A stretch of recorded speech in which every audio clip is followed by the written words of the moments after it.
It was a problem they didn't even know existed, much less how much it was costing them every year. But thanks to an innovative solution, Toyota Motor Manufacturing of West Virginia is providing a model for the rest of the company and beyond.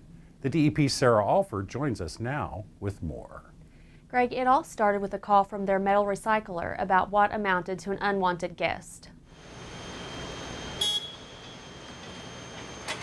The Toyota plant in Buffalo makes engines and transmissions, lots of them. During the manufacturing process, parts, engine blocks, crank, and camshafts are precision machined to exact tolerances. The machines that bore, tap, ream, and mill those parts are cooled with a special water-based coolant, and the machining process generates tiny metal shavings called chips that are sent off-site to be recycled. The problem was that those chips also carried a tiny amount of that coolant, a waste product that the recycler had to deal with. I went down to the recycler and was quite amazed at the amount of coolant that they were receiving with our metal chips. We went back and did the math because they had to send that water off to have it properly disposed of, that coolant off. And they were receiving almost 100,000 gallons in a 1-year period. So we knew there was a large problem, and we knew we had to address it. It was not only a messy problem, but an expensive one too. Coolant costs us about $1 to manufacture per gallon. So every gallon that goes out the door, we've lost $1. Like I said before, it was 100,000 gallons, so we're losing $100,000 a year.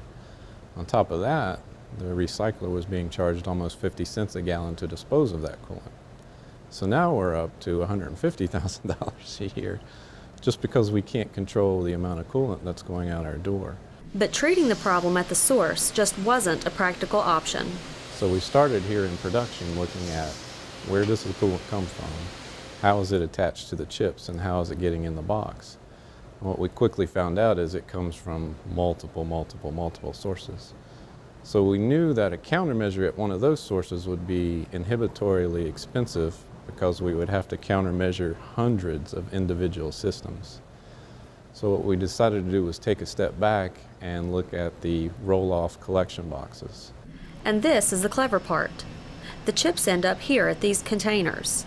If you look closely, you can actually see the coolant dripping off the chips as they are dropped into the bin. The trick was finding a way to capture that excess coolant before the chips were hauled off. The solution: create a system that captures and recycles the coolant. Sounds simple enough, but it took some trial and error. So what that entailed was actually finding a filter that wouldn't get clogged up by these metal chips. So I contacted a company in Texas. They sent me maybe a dozen filters. I spent several months drilling holes in plastic buckets, putting in pieces of filter and pouring chips on top to see what would work. In all, 6 bins were modified at a cost of roughly $42,000 in parts and labor, but the project paid for itself in less than 5 months and earned Toyota Motor Manufacturing of West Virginia a national award for its innovation by the National Pollution Prevention Roundtable. Organizers say these Most Valuable Pollution Prevention, or MVP2 awards, demonstrate how organizations can become more competitive, form partnerships, save money, and help improve the environment, all at the same time. Greg, the coolant collection system here is already being put to use at another Toyota plant in Alabama and is being evaluated at a Toyota plant in Kentucky. Environmental engineers here in West Virginia say their process can be adapted to other similar manufacturing processes worldwide.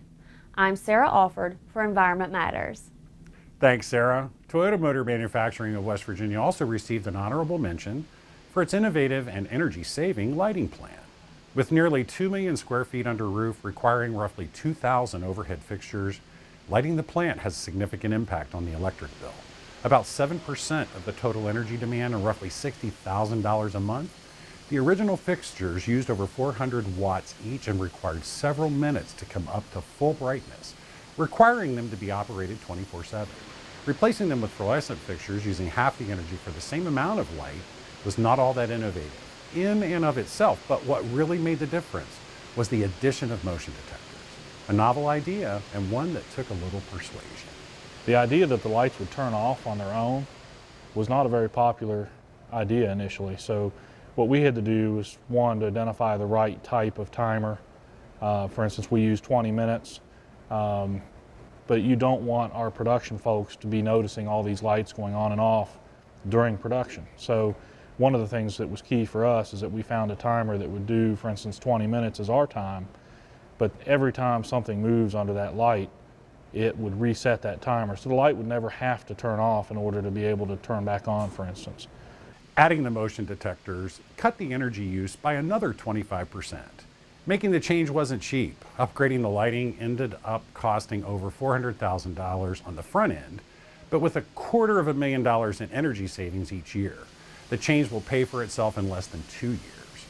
Facilities managers are also experimenting with LEDs in some fixtures for additional savings. Overall annual energy savings at the plant equals the amount of electricity used by 280 average West Virginia homes. That energy saving reduces the plant's carbon footprint by roughly 3,000 tons of CO2 a year.